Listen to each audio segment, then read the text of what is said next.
I will start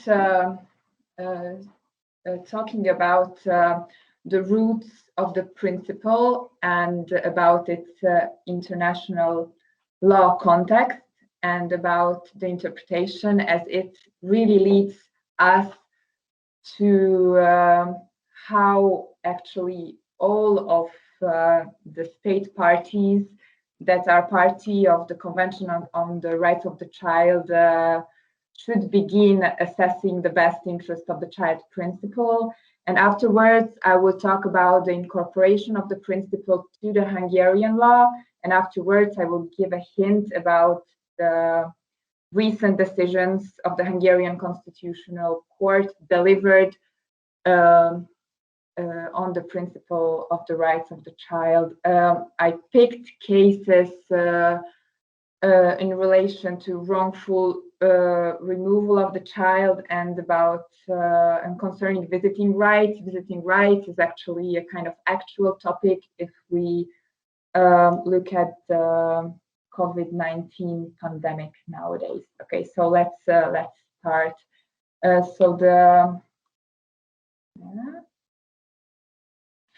First, the best interest of the child principle appeared in 1959 in the Declaration of the Rights of the Child. What did it say?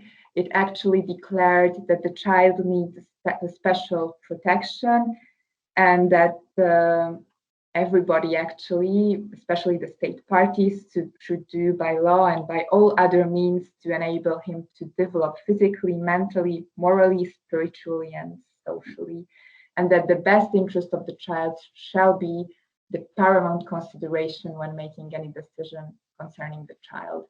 But it was Article 3 of the Convention of the Rights of the Child that entrenched the best interest principle into a binding international legal instrument. And what actually Article 3, paragraph 1 says, it says that in all actions concerning children, whether undertaken by public or private social welfare institutions, courts of law, administrative authorities, or legislative bodies, the best interest of the child shall be a primary consideration.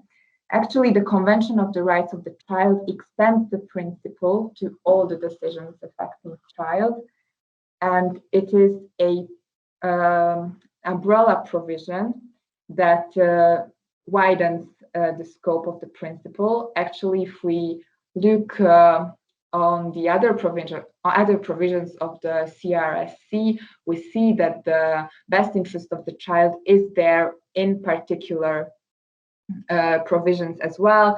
So like Article 9, separation of the child from the family, Article 18, which concerns parental responsibility, Article 20, which is about foster placement, Article 21 about adoption. Actually, the convention does not give a clear definition of the best interest of the child.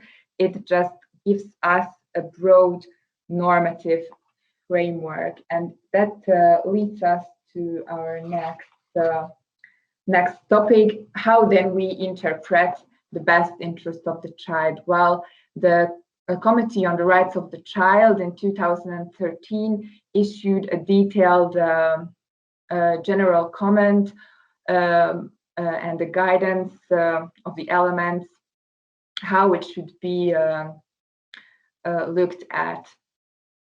Actually, it made clear that it is not only the obligation of the state parties, but it is also, as it is also written in the convention, but it is the obligation of the institutions as well to always look at the best interest of the child.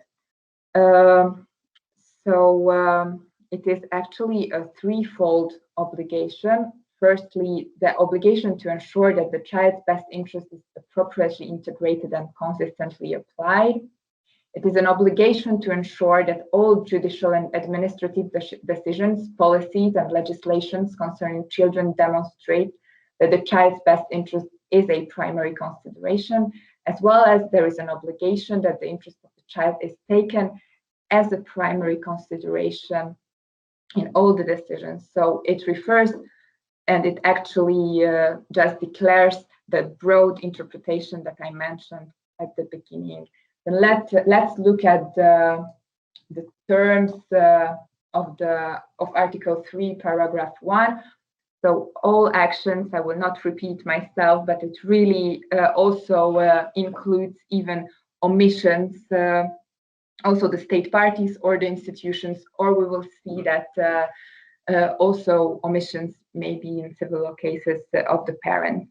What the term concerning refers to, the concerning term was chosen to show that not only things that or actions that directly affect the children can be taken into the concept of the best interest of the child, but also all the actions that affect children indirectly. The term children, so under the CRSC, minors under 18, so people under 18 are all considered children. There is no starting point, so we don't really know where the protection begins. It's a big debate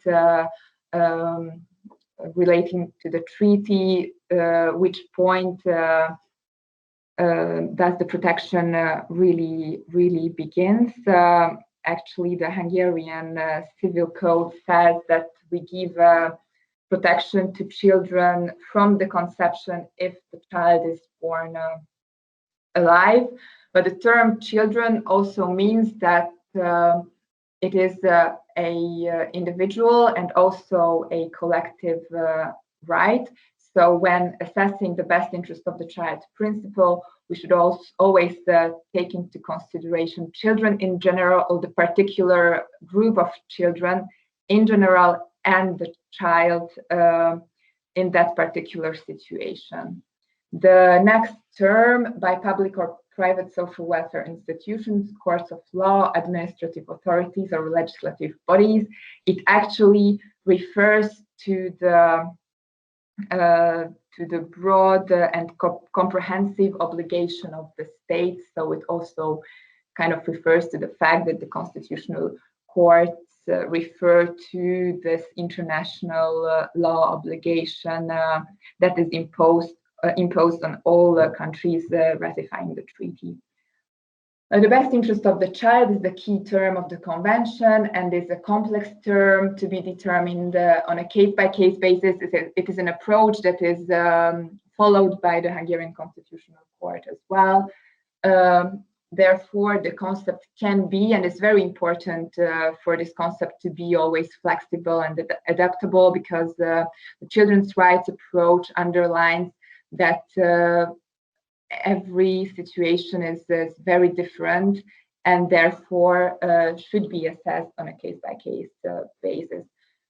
Primary consideration, the paramount consideration was changed with primary consideration.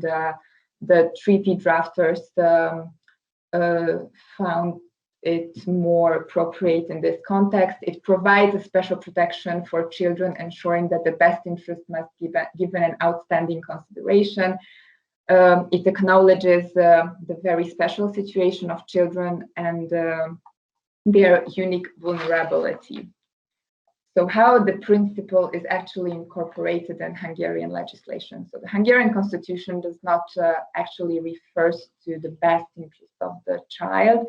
It is the law that promulgated the Convention of the Rights of the Child that incorporates it into Hungarian legal system. And actually the translation uses the form of above all interest of the child, which is kind of an interesting translation. It is also taken over by the Children's Protection Act, and it makes it a bit complicated to fully enforce in its meaning. So in the meaning of above all interest of the child.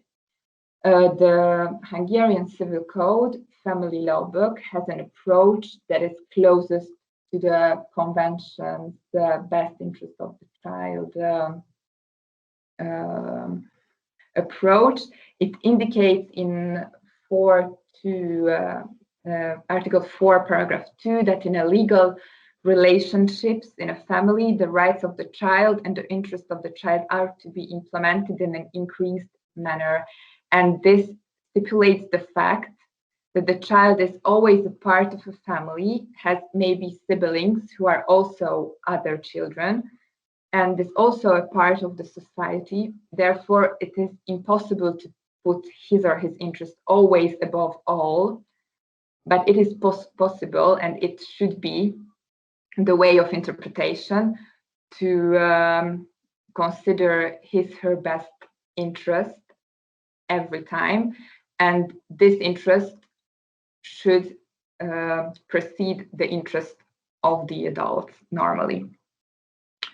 Therefore, in Hungary, it is a tendency by the law enforcers and also by the specialists in this field to not to refer to the principle as the above all interest of the child, but to refer to this principle as the best interest of the child. So, as I mentioned, the Hungarian constitution does not explicitly refers to this principle, but there it is. So it doesn't make it to disappear. The Preambulum L, Article 15, Article 16, and Article 18 of the Constitution gives the basis of children protection, child protection, and the basis of how Hungary approaches children's rights. So it says that the basis of family relationships is marriage and the child and the parent relationship. It is very important because even though the core of the society or the family relationships is the marriage, but it is an inclusive provision because it also refers to the fact that even if there is maybe an unsuccessful marriage, the child and the parent relationship still provided an equal protection. The Constitution also provides a protection for the process of childbearing. So the Article 15 gives an expressive protection for children. It also protects women, etc. Article 16 protects the birth gender of children, and it ensures parents' rights to upbring children and protects the moral, physiological, and physical protection of children. And Article 18, there is a ban on child labor. What is important to mention here as well is the Code of Civil Procedure, and what is actually important in this topic is that during the civil procedure, it is a principle to ensure that within the fair trial, the best interest of the child principle is actually taken into consideration, and also as a substantive right of the child is invoked. In order to protect the best interest of the child, the civil courts are entitled to interim measures as well. Just a few words about how we stand according to the Committee on the Rights of the Child in context of implementing the best interest of the child. So in 2020, 21st of April, the CRSC made 2 country-specific recommendations regarding the best interest of the child. The committee recommended that the best interest of the child are to be a primary consideration when drafting, adopting, and reviewing legislation that has an impact on children's rights, also including asylum and migration-related legislation. And the committee also recommended to ensure that this right is appropriately and constantly applied in administrative procedures. It did not make any specific reference to the application of the principle in judicial proceedings. So that is the Hungarian legal background, and so let's see a bit what is the obligation of the civil courts in this matter. So the best interest of the child is that has actually a threefold concept. It is a substantive right of the child, it is a fundamental interpretive principle, and as a rule of procedure also should guide the decision-making process. It is an obligation of the civil courts, also imposed by the national legal instruments I have just introduced before, and international law, to always consider the best interest of the child. Also in all family law cases, or actually in every case where a child could be affected, even it is enough if there is a potential of or an indirect impact on the child. Okay, so let's see what is the approach and what is the competence of the Constitutional Court of Hungary. So the court has the competence when there is a case brought in front of the court regarding the best interest of the child principle. It is actually it can only actually examine whether the best interest of the child or the children was an element that was taken into account, and taken into account properly. So all the boxes were actually ticked out. The decision of the court cannot touch the merits of the case, or even the conclusions driven by the courts. Well, actually, it results in a lot of rejection of the cases, and also in a lot of parallel opinions, because in best interest of the child, it is very hard to assess and actually find this. There is always a kind of gray area, and it is hard to distinguish whether there was not a box ticked out, or there was some criteria that was not really taken into consideration. So as I said, the best interest of the child is part of the fair trial principle, and usually it is also a reason that is invoked in front of the courts, or a basis that the decision is challenged upon. So actually, there are many parts of this fair trial. If we think about children, actually,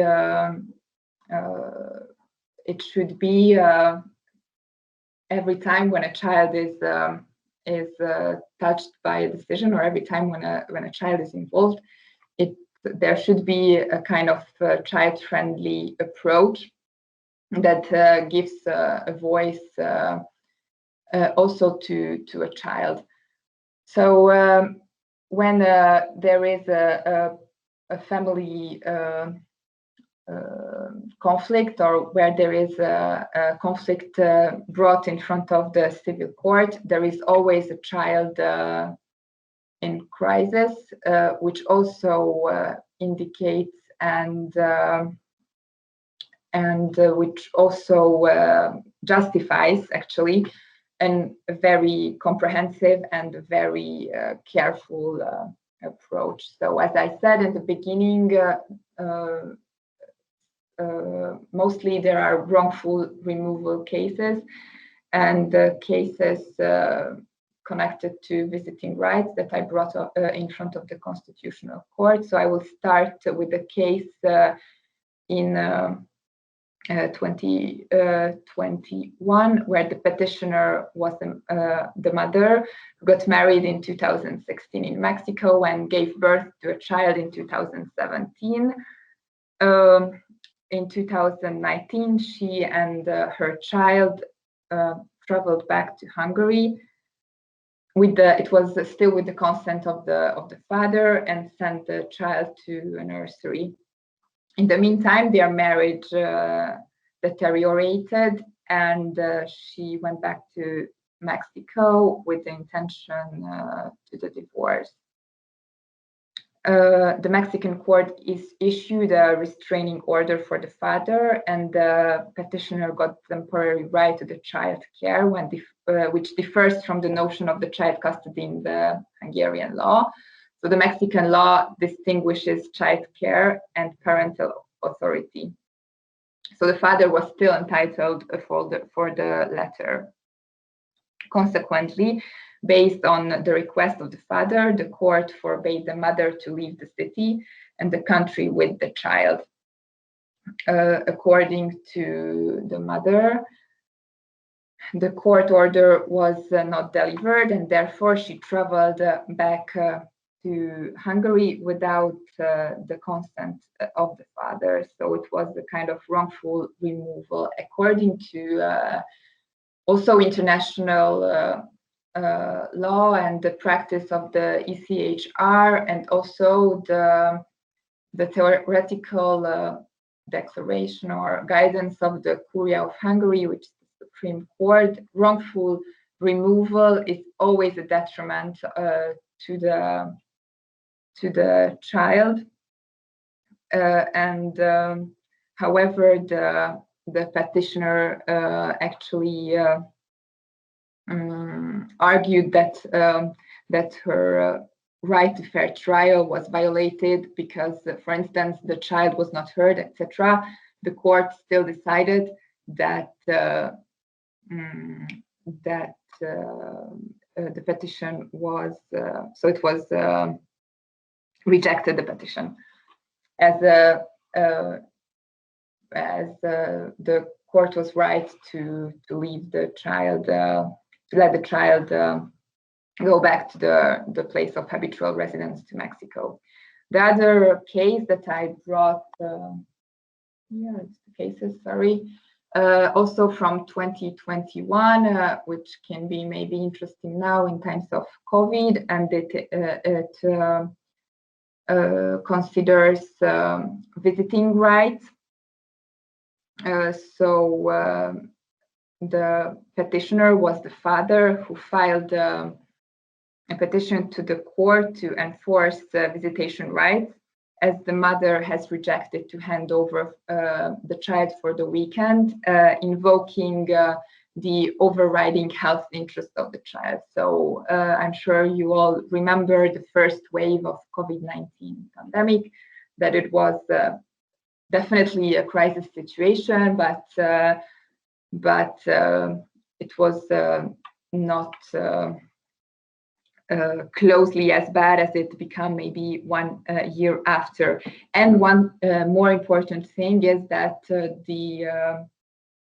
the statute of the government explicitly said that that the restrictions related to the pandemic cannot touch the visitation rights. So what did the Constitutional Court do? Actually, it explained the nature of the visiting right, and highlighted and outlined that the visiting right is also a right of the child, what should be obvious, but sometimes is forgotten, and that the visiting right serves primarily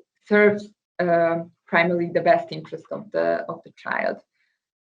Therefore, the health danger, what was invoked here, was invoked disproportionately, and therefore the decision was held unconstitutional.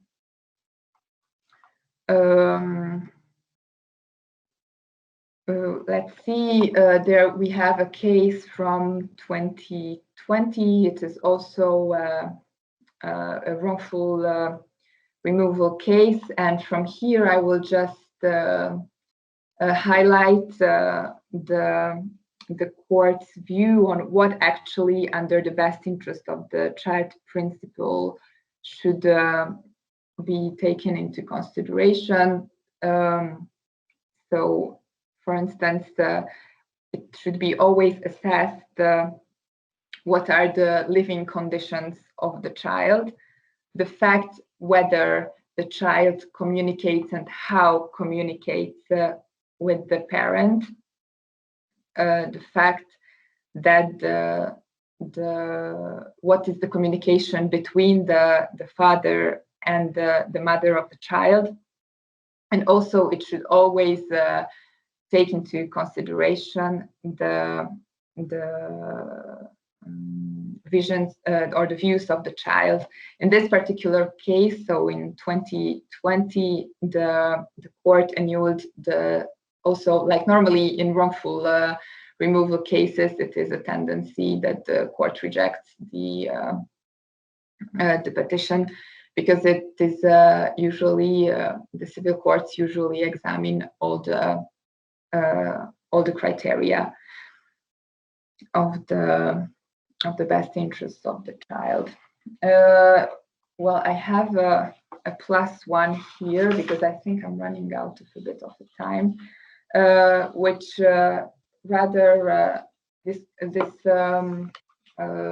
case concerns the National Public Education Act, but gives a nice view on how the best interest of the child is considered in relation to the rights of the parent.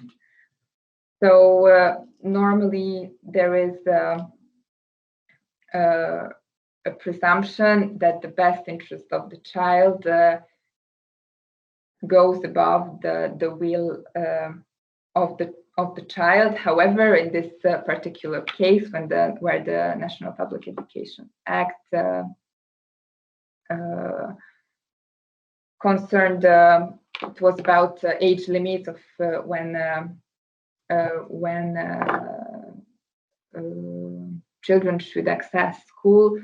So it says that not the will of the parents or the view of the parents should be taken into consideration, but rather the best interest of the child. So what I wanted to highlight with this, and it is also important in all civil law cases, that there has to be a special perspective that needs to be learned ongoingly, that the best interest of the child is usually separate from the will of the parents, and especially if there is a conflict that is brought in front of the court. Okay, thank you very much for your kind attention.